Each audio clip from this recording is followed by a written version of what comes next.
चलिए, पिछले लेक्चर में हमने आप लोगों को बताया था प्लाज्मा के बारे में। उम्मीद है आप लोग पढ़ के आए होंगे। प्लाज्मा क्या होता है सबको पता होगा। ठोस, द्रव, गैस सबको पता ही है, पिछली कई कक्षाओं से आप लोग पढ़ते हुए चले आ रहे हैं।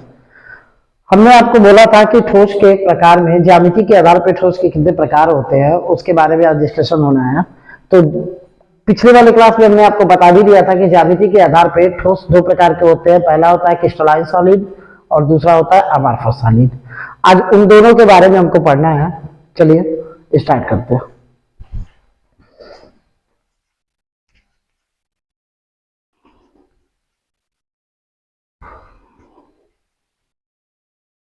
ठोस का वर्गीकरण,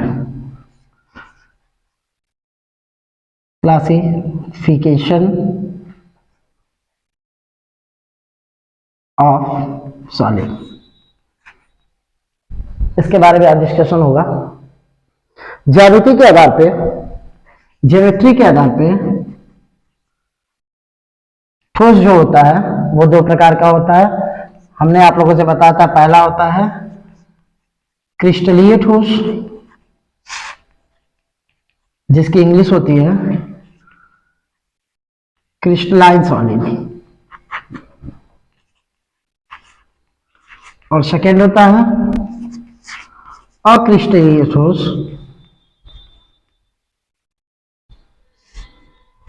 जिसकी इंग्लिश होती है अमॉर्फस सॉलिड। ठीक है, क्रिस्टलीय ठोस क्या होते हैं, क्रिस्टलीय ठोस क्या होते हैं, इनके बारे में एक चार्ट बनाते हैं छोटा सा, फिर डिस्कशन करते हैं। चलिए यहां देखिएगा आप लोग ध्यान से।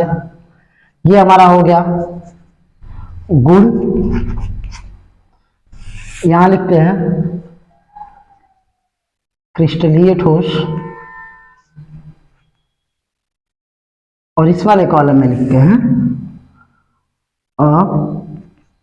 अक्रिस्टलीय ठोस। ठीक है, गुण में पहला लिखते हैं ज्यामिति। देखिए, हम आपको बार बार बोल रहे हैं कि ज्यामिति के आधार पर, इसका मतलब क्या है, थोड़ा सा इसको डिटेल में बता देते हैं। किसी भी चीज का वर्गीकरण करते हैं तो उसके कई आधार हो सकते हैं। जैसे हम मनुष्यों का अगर वर्गीकरण करना हो तो इसके कई आधार हो सकते हैं। उम्र के हिसाब से हम वर्गीकरण कर सकते हैं कि 50 से नीचे के उम्र वाले इधर, 50 के ऊपर के उम्र वाले इधर, लड़कियां अलग लड़के अलग, दो आधार हो गए। तीसरे आधार में आप ले सकते हैं बच्चे अलग, वृद्ध अलग। ठीक है, यानी कि कई प्रकार से हम कर सकते हैं। तो यहाँ पे हम क्या कर रहे हैं कि ठोस का जो वर्गीकरण कर रहे हैं ये हम कर रहे हैं ज्यामिति के आधार पर। तो देखते हैं आगे, ज्यामिति के आधार पे ठोस यानी कि क्रिस्टलीय ठोस होता कैसे है। ठीक है ना, ज्यामिति के आधार पे क्रिस्टलीय ठोस जो होते हैं, ज्यामिति के आधार पे क्रिस्टलीय ठोस जो होते हैं वो निश्चित आकृति के होते हैं, वो निश्चित आकृति के होते हैं। और अक्रिस्टलीय ठोस जो होते हैं वो अनिश्चित आकार के होते हैं। कहने का क्या मतलब है, कहने का क्या मतलब है, ज्यामिति के आधार पर हमने कहा है कि जो क्रिस्टलीय ठोस होते हैं वो निश्चित होते हैं और अक्रिस्टलीय ठोस क्या होते हैं, अनिश्चित होते हैं। अर्थात इस ठोस में कणों की जो व्यवस्था होती है वो एक निश्चित क्रम में होती है, और अक्रिस्टलीय में जो कणों की व्यवस्था होती है वो निश्चित क्रम में नहीं होती है। जैसे एग्जाम्पल में हम आपको बता रहे हैं कि मान लीजिए ये ठोस है, ये ठोस के अणु है, पास पास है, अंतराणविक बल मजबूत होगा, अंतराणविक दूरी लगभग शून्य के बराबर होगी। ठीक है, ये देखिए ये सब एक दूसरे के अवनमन में है। ये वाला हिस्सा जो होता है ना, इसको हम लोग बोलते हैं अवनमन। तो ये सब एक दूसरे के अवनमन में इस प्रकार से चिपके हुए हैं। देखिएगा ये सारा आपस में चिपके हुए होंगे। अक्रिस्टलीय में क्या होता है, जो कण होते हैं वो किसी भी व्यवस्था में होते हैं, इधर उधर इधर उधर कहीं भी होते हैं। ठीक है, यानी कि इनका जो आकार होता है, ठीक है ना, वो हमारा क्या होता है, अनिश्चित होता है। कणों की व्यवस्था जो होती है वो क्या होती है, अनिश्चित होती है। यहाँ पे कणों की व्यवस्था क्या है, निश्चित है। यदि ये एक दूसरे के अवनमन में है तो सारे जो होंगे वो ऑनमन में ही आपको दिखाई देंगे इस प्रकार से। एग्जाम्पल के लिए हम आपको बता दे रहे हैं, स्कूल में जब असेंबली होती है तो असेंबली के कुछ रूल्स होते हैं। असेंबली के रूल क्या होता है, छोटे बच्चे जो होते हैं वो क्या होते हैं, आगे होते हैं, बड़े बच्चे क्या होते हैं, पीछे होते हैं। ये जो वर्गीकरण ज्यामिति के आधार पर कर रहे हैं हम उसके बारे में आपको बता रहे हैं, ठीक है। छोटे बच्चे आगे होते हैं, बड़े बच्चे क्या होते हैं, पीछे होते हैं। क्रमबद्ध होती है, हर क्लास की अलग अलग लाइन होती है, सारे बच्चे लाइन में खड़े होते हैं, ठीक है। एक निश्चित क्रम होता है असेंबली में। और वही लंच में देख लें तो सारे क्लास के बच्चे क्या होते हैं, इधर उधर घूमते रहते हैं, सब एक दूसरे में घुले मिले रहते हैं, तो वहां पे कोई निश्चित क्रम नहीं होता है। तो जहां पे निश्चित क्रम होता है वो क्रिस्टलीय ठोस, जहां पे क्रम निश्चित नहीं होता है वो अक्रिस्टलीय ठोस होता है। समझ में आया? आइए इनके गलनांक पे हम थोड़ी सी चर्चा कर लेते हैं कि इनका गलनांक क्या होता है, ठीक है। क्रिस्टलीय ठोस का जो गलनांक होता है वो निश्चित होता है,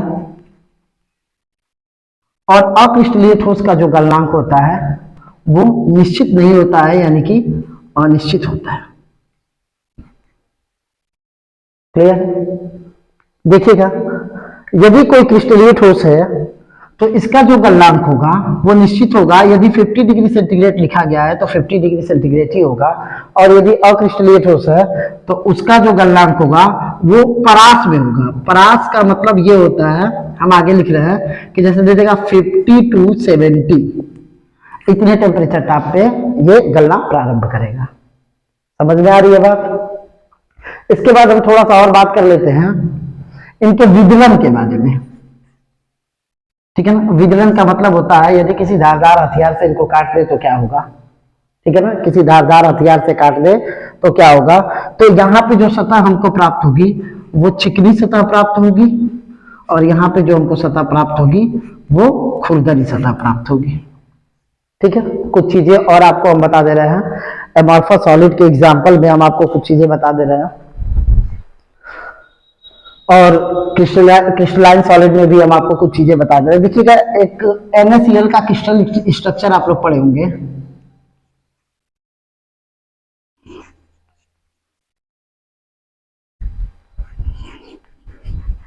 क्या होता है, Na plus Cl minus, Na plus Cl minus, Cl minus Na plus,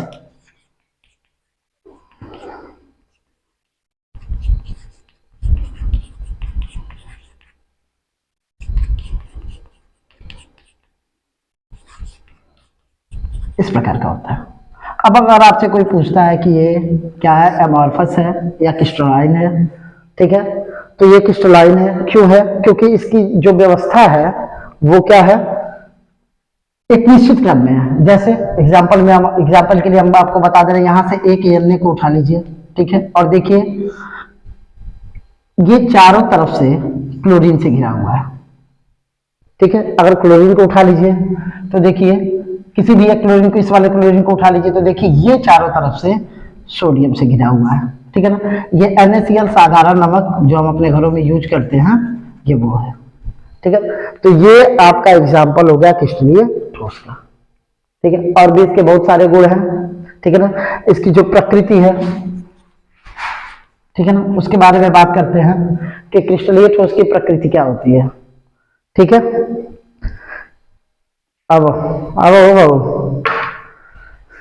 जो तकनी है समनवा ना, क्यों पढ़ने में गिर गिर तकनी है, इतने रहे, इतने रहे, ना थोड़ा